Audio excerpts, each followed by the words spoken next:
Well, the LEGO Mindstorms Robot Inventor has 5 magnificent, huge robots you can build. But since we are mainly interested in looking at how to program them and how to get them to move around, we'll go to the opposite extreme. We'll build just about the simplest possible robot we can. And you'll see in the video we're attaching one of the motors to the hub. The reason we have a very simple one is that it doesn't take long to build.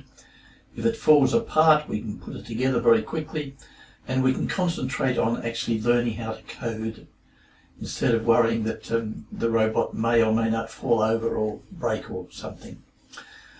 Right, well, you'll find each of these pieces, they're illustrated, the diagram shows you where to put them, and so putting them together is, we hope, fairly straightforward.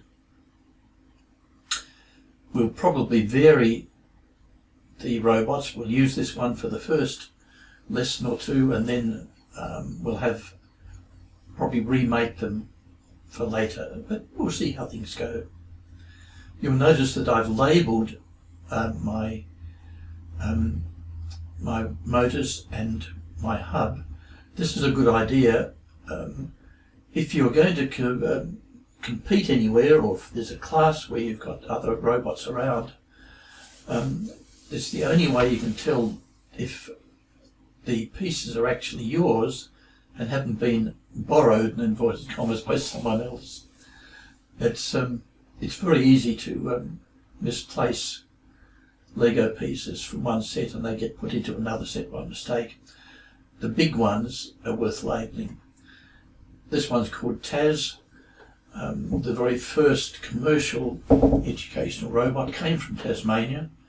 It was the Tasman turtle, and we may produce a short video of that in an introduction to this at some later stage. But so this is called Taz for Tasmania, and Taz just like the Tasmanian devil in the Warner Brothers cartoon.